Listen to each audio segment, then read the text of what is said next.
Hello and welcome to the third of the UCL European Institute series of podcasts.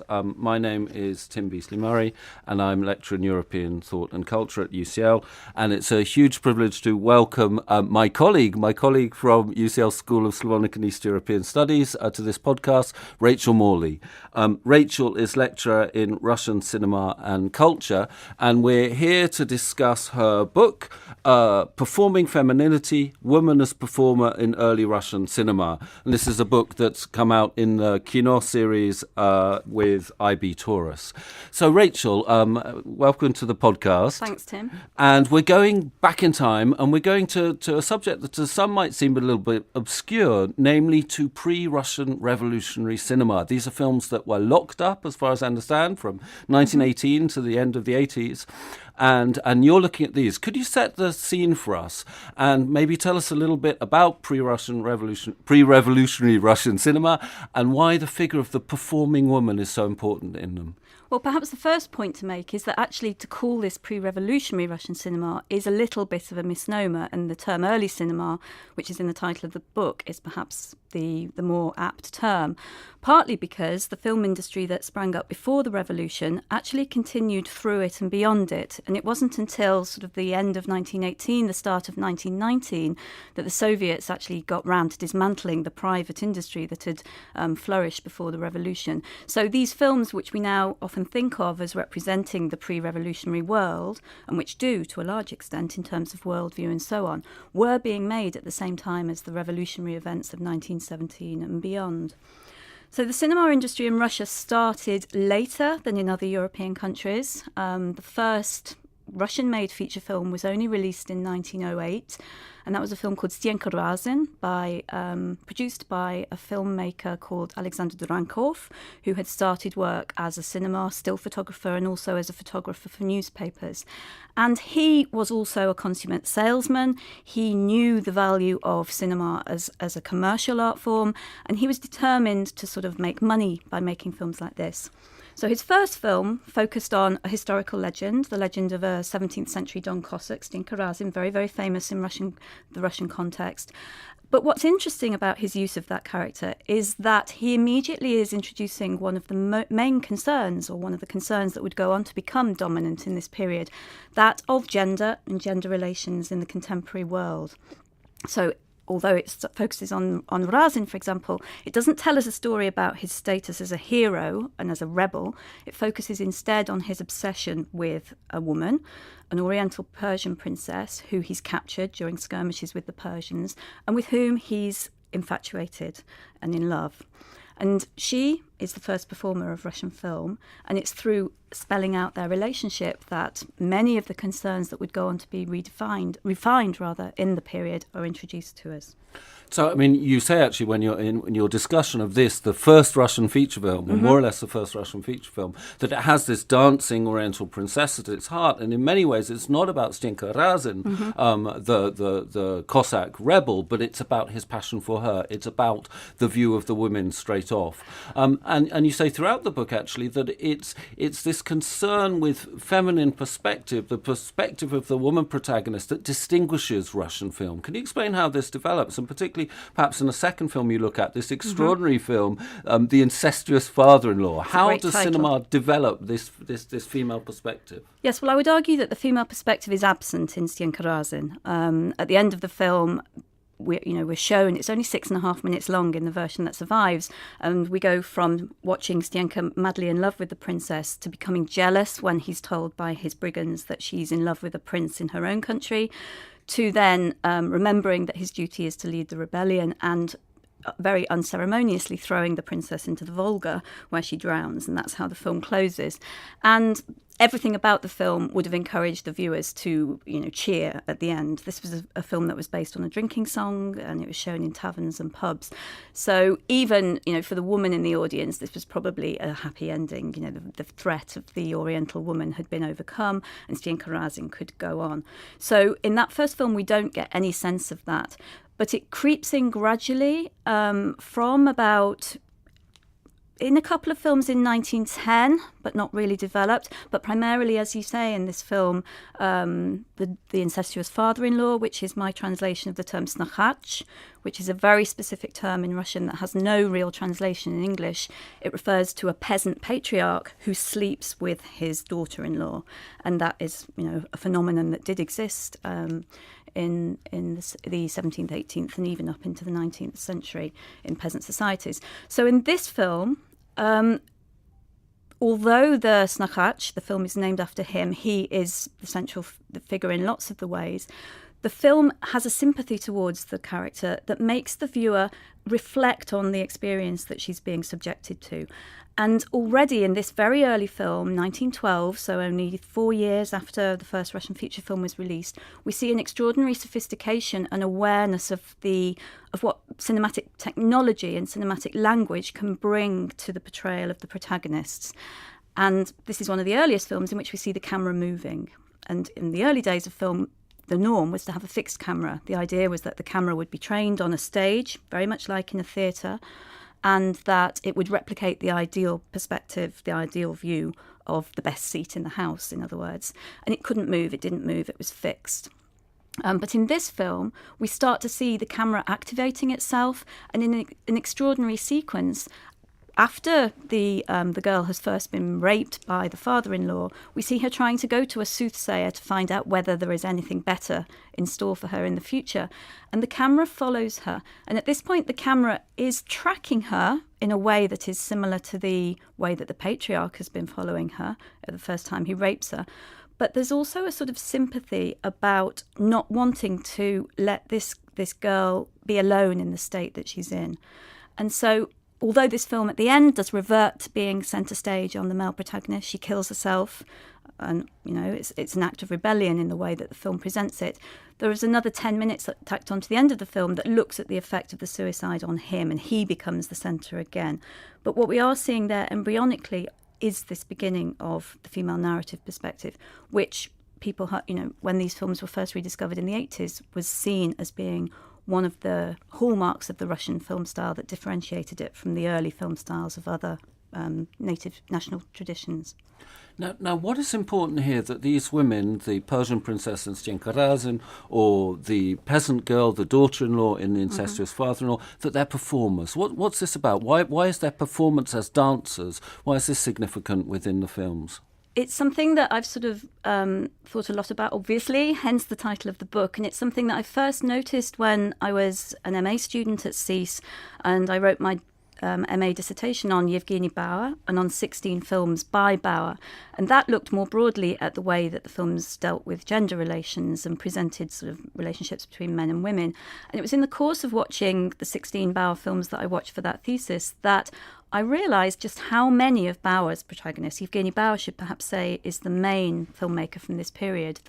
He's a name perhaps some people have heard of. His films have been screened in London. We can talk more about him in a moment. But in Bauer's films, nearly all of his protagonists are performers. And then when I started my PhD research, as I looked more broadly at the corpus of extant films by other directors more generally, I realised that this wasn't just something that was unique to Bauer, but it was something that informed almost all the films from this period. And the image of woman as performer was the dominant image of woman that came out of them. Why? Well, on the one hand, we could perhaps see this as being an attempt to represent reality. Acting, performing was one of the vehicles, one of the avenues that was open to women who wanted to do something at this period. Career on the stage was something that women could aspire to. It gave them an option other than philanthropy. But it's obviously, I think, much more than that in these films. It's used in, for various different things. Perhaps one of the most interesting for me is the way in which it enables the director to encourage people to think about the construction of femininity and the construction of gender roles, and how we create a view of femininity that becomes fixed and encultured, if you like. I mean, you talk about you drawing on classic film theory, Laura Mulvey, and so on, the way in which women in films are there as the object of the male gaze, the way in which they're constructed in their to be looked atness, to use Mulvey's terms. Yeah. What's interesting, of course, in the cinematic representation of performance is that you have a sort of double gaze. They are looked at by the camera and by the viewer in a cinema, but they're also being looked at by the male protagonists. Could you tell us a little bit more about the sense of double looked atness in film? I think that's really important, and it's actually this double looked atness that enables us to say that these filmmakers are not in and of themselves, or are not seeking to objectify women and make them the objects of the viewer's gaze. The one thing that strikes in particularly with Yevgeny Bauer and the sophistication of him as a filmmaker, is that he is always incredibly careful to distance what we might want to see of his view of the characters, and in particular of the women, from the view of the male protagonist within the diegesis of the film. Can you give us an example of how this works? So he does it in numerous ways. So if we've thinking perhaps of his first film, or the first film that we have of his that has survived, from 1913. It's a film called Twilight of a Woman's Soul. And straight away you have in the title the sense that this is going to be about a woman on the cusp of change, the ambiguous concept of twilight. And the opening shot of the female protagonist, who's a woman called Vera, a young woman from a noble family, living a very well-to-do life in a beautiful home, with not much to do other than attend balls and be feted by her many admirers. The first shot that introduces us to her, when you first look at it, you think, goodness, this is a very patriarchal image. This is not an image, I'm not really going to enjoy this film very much. This woman is straight away objectified. And it's like, it is a shot that's been quite a lot, the shot showing her sitting there has been quite widely discussed. It's very hard to give you a sense of what it's doing without you being able to see an image of it. But essentially it sights the female protagonist in the centre of the screen, sitting on a chair, she's in profile to the camera, she's looking off to the left of the screen. Her bedroom, which is the place she's sitting in, is in Yuri Tsivian's words, he's a film historian, a kingdom of lace and gauze. This is a woman in white. She's passive, she's pure, she's beautiful, she's surrounded by flowers, she's surrounded by lace curtains. There's even a veil draped in front of the camera separating her from the viewer. And she's bathed in a sort of unearthly light from a spotlight that's high up on the left-hand side. So if you look at her from our 21st century perspective, she is essentially sitting there as a compendium of cliches about 19th century, pretty limiting and limited images of femininity and womanhood. But Bauer makes it straight away clear. So you get this jolt thinking, oh, this filmmaker's, maybe not someone I want to watch. But then you get this sense straight away, this is not the filmmaker. He's telling us that this is a constructed portrait of the woman. He does it through, Tim, you asked how he does it. Well, one of the ways in which he does it is by ensuring that he introduces the male protagonists into the frame as voyeur.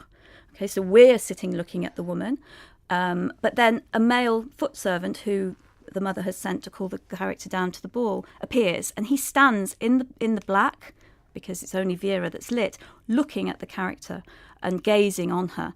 And this trope of the male voyeur is repeated later in the film when a male workman breaches her room, climbs through the window and does the same, stands looking at her unawares. So that's one way. It's by suggesting that what we're seeing is the view of a male protagonist. Another thing he does is by showing us very clearly that the real woman, once she starts moving and stops sitting still, is nowhere near the sort of person that we thought we were looking at. So with Vera, he does this by straight away making her stand up, throw open the bedroom windows, letting real light flood into the set, and showing that she feels trapped by this image. She's constantly looking out of the window, wanting to escape. But also he does it by creating his set, and this is one of the things that Bauer is most well known for, his sort of his very innovative and expressive use of set design and props within the set. He constructs that first scene so that it looks like she's sitting on a stage. So straight away there is a distance between us saying, this is not real. You're looking at a character. This is also a construct. This is not a real person. And then he spends the rest of the film gradually stripping away this construction of encultured images to try to show us the real woman underneath them. Okay, so let's talk a little bit more about Yevgeny Bauer, who seems to be an extraordinary director of the period, dominant director, interestingly referred to as a woman's director. The argument you're making is that what Bauer is trying to do in his films is to represent this new woman, this socially confident woman who's beginning to acquire independence in patriarchal society. So on the one hand, we're talking about this new sort of woman. On the other hand, you also argue that what Bauer is showing is male failure to cope with the new woman. Could you tell us a little bit about how this features in his films? Yes, if we still continue to talk about the 1913 film, we see it quite clearly in that. So Vera is fated by a man from her own class, a nobleman, a prince called Dolsky, who proposes marriage to her. However, before that happens, she has been raped. Rape features in a lot of these films. It's a very violent world. She's been raped by a workman who mistook her sort of care for him as sexual interest. Vera is tormented by this. She tries to tell her fiancé what has happened, but the letter that she writes to him goes astray, and so the marriage happens without her having confessed about the rape. Then there's a sequence where she tells him, and despite his professions of the fact that he will love her forever and never stop loving her, he can't cope with the fact that she's not pure. So again, this is another way in which Bauer is showing is that this image of her as a pure woman in white is that of the male protagonist. What matters is not so much his rejection of her. That's, by this point, what we would expect from him. But what matters is her response, because she doesn't let this crush her, but she removes herself from the marriage, she walks away and leaves him. And she then forges a career for herself as an opera singer. And it's in the final sequence that we see this clash of sensibilities. So on the one hand, we have a new woman who's taken control of her life. She's a professional performer, and that's another shift that we notice around this time. Women stop being just women who dance or who dance because men ask them to, but they begin to perform because they want to, they choose to, and they're professional performers. And so he sees her on stage, another act of coincidence. And what he sees is the 19th century character she's playing. She's in a scene from La Traviata, the Verdi's opera, and she's playing the courtesan who's about to expire from tuberculosis. We know that this is his view of her because we see a shot of him looking through opera glasses, and the shot has the opera glasses. So he thinks that as the character on stage welcomed back the errant lover, Vera is probably going to do the same to him. So he goes to her dressing room after the show and professes love and asks her to marry him. She rejects him because she is not the 19th century woman who had to accept sorrowful lovers. She's a new woman. Her stage name is Ellen Key, which links her with a Swedish suffragette and feminist who is very well known at this time and whose works have been translated into Russian. And instead she rejects him, not because she's in love with another man. That's also an important point. This was part of the formulation of what the new woman should be, according to Alexandra Kollontai, a theorist from this period. But just because she doesn't want to be forced to live in the way that he lives. So that's one way. Often in these films, the male characters, are unable to see past the character that the women are performing on stage, the fictional characters, which are nearly always rooted in the 19th century, and they're unable to recognise that that's a cultural stereotype that has just been adopted by the woman for the purpose of earning money and being a performer. The real woman, they can't see, and this is partly, I think, what Bauer uses the performer to do. So it's fascinating, this argument you make in the book, the way in which men can't see beyond these cultural masks that women are playing, but these women as performers are using performance not simply to imitate, but in fact also to invent forms of femininity, to find financial and social independence and so on. And there are other films that really make this point clearer. So Bauer's next film that we have that survived from 1914, it's a fantastic film, Child of the Big City, it's called. Bauer wrote the scenario himself, but he draws on all sorts of 19th century cultural texts and also contemporary culture resonances as well. And what we have in this scene is a woman from a lower class who is picked up in the street by two aristocrats who, think that they can find in her, they're sort of Pygmalion style figures, they think they can create a woman in their own image if they find somebody who's poor, who will be grateful to them for that. But they chose the wrong woman in choosing Mary, because this is a woman who wants to be part of the 20th century, who knows her own mind and knows that she doesn't want to have to be a seamstress like all of her friends from poor families. She wants money. She she wants wealth, and she wants the chance to do what she can. Bauer has no illusions that this is a positive model, by the way. She's not a character who he is trying to make us like.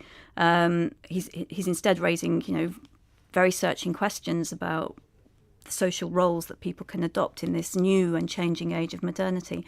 But again, we see him doing this through performance. So Mary, at the start of the film, is linked in a really complex sequence with a dancer who is modelled on the Salome dances that were popular in Europe and North America in the early 1900s. But already by 1914, this style of dance is outmoded. This fact wasn't lost on critics who wrote about the film at the time, who said that the film was very good, apart from the hackneyed dance piece, which actually is performed by Bauer's wife, Emma, who was also a famous comedienne. And the thing that they failed to notice, I think, is that Bauer knows this is out of date. He knows that this is a cliche.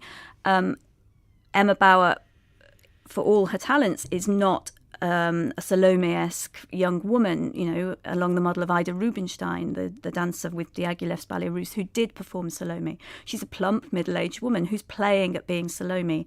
And again, through this artificiality and showing us that this femme fatale role model is defunct and has no sort of place anywhere other than in the mind of the male man who's scared of this young woman, he can show us how performance is used to allow the women to express themselves. So by the end of the film, Mary, the character in this film, brings herself right up to date. She chooses her own style of performance, which is that of a tango dancer. And at the end, we see the most extraordinary tango sequence, which is performed by the actress and her new boyfriend. She's dumped Victor by this point. That lasts for about 2 or 3 minutes. Okay, so it's interesting. In this film, we see a shift from an outdated form of dance, from Salome through to tango. And in general, what you argue in the book is that we have a shift in women's performance from rural, traditional forms like peasant dancing and the gypsy dancer, or more traditional urban forms like ballet, through to experimental styles like a tango or early modern dance, Isadora Duncan-style dancing, that allow women to articulate their subjectivity in a way that expresses agency. Yes, we have to watch very closely as we get into these more sophisticated films from about 1914 onwards. We have to watch how these women dance, because the form of dance that they choose is very revealing about them as personalities. So, for example, a film from 1914, not by Bauer this time, by a director called Piotr Chardinin, who is another very prominent director from the period, but one who's never been sort of accorded the privilege, the status that Bauer has within this cinema industry. He made a film called Chrysanthemums, which exactly encapsulates this idea, starting with a female protagonist who's a ballerina, so a 19th century, very sort of male-defined, rigidly hierarchical form of dance.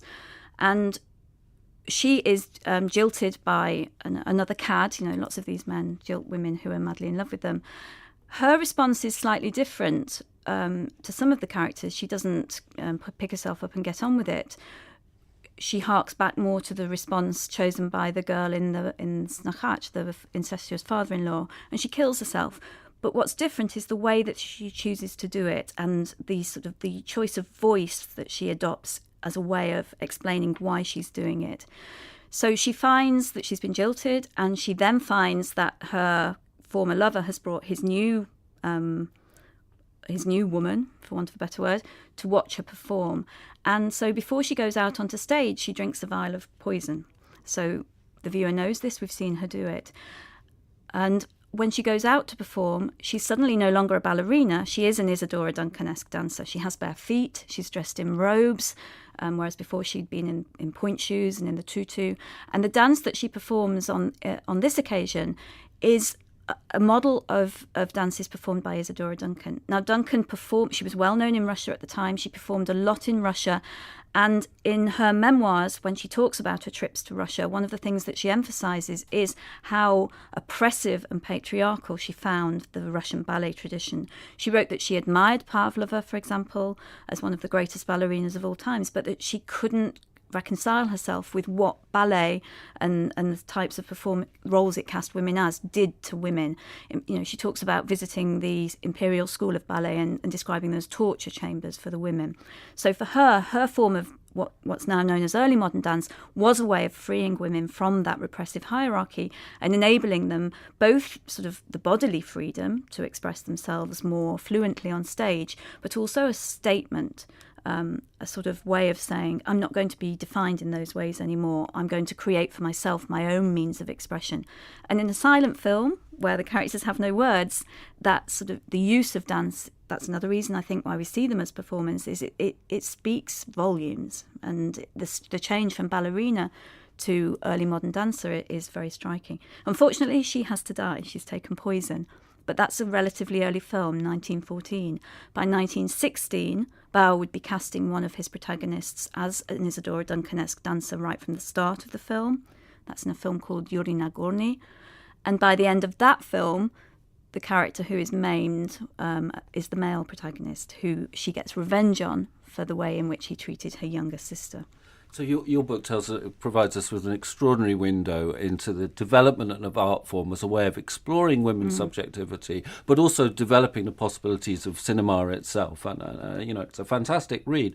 But it ends on a rather elegiac and sad note. What survives of this tradition? What are we left after the nationalisation of the film industry in 1918? Yes, there was a sense in 1918 that this was the end of the era. The writing on the wall for the pre-revolutionary industry was clear to people who'd remained, quite a lot of people emigrated, I have to say, before the revolution. Bauer had died in 1917, not through any connection with the revolution, through a pneumonia brought on by a complication after a fall. But Chardinin, the director who I mentioned already as the creative person behind Chrysanthemums, he remained and he made a film to celebrate the 10th anniversary of his joining the film industry called Still, Sadness Still. And essentially it reprises nearly all of the main roles taken by female protagonists, not just in his own films, but in Bauer's as well. And again, the protagonist is a performer. And in that film, the performer does come to stand as a sort of symbol for the dying pre-revolutionary film industry itself. And one of the nicest things that I came across when I was working through the journals connected with this period of time was a trace of how these films had survived within the consciousness, at least of, not just the viewers, but also the accompanists, the pianists who would sit in the theatres, the cinemas, and play the music that people would listen to as they watched the films. And there's a wonderful article from an edition of Kino, a film magazine in 1920, where a rather frustrated spectator, it has to be said, speaks of his confusion at watching a newsreel that shows the Red Army marching and hearing as the soundtrack to these images the theme tune that was adopted by the performer protagonist in Chardinin's last film, Sadness Still. Other than that, the aesthetics sort of didn't totally survive into the 20s for obvious reasons. And if we think of the 20s in Soviet film, we think of the big names, Eisenstein, Dziga Vertov, all the montage directors. But there is a strain of filmmaking in that period, and it's something that I'm interested in looking at the moment, that retained the aesthetics of early cinema and also its sense of the need to explore the female perspective. Through the existence of filmmakers who stayed and through actors who then moved into filmmaking. Rachel, thank you so much. We've been discussing your book, Performing Femininity, Woman as Performer in Early Russian Cinema. Thank you, Rachel. Thanks.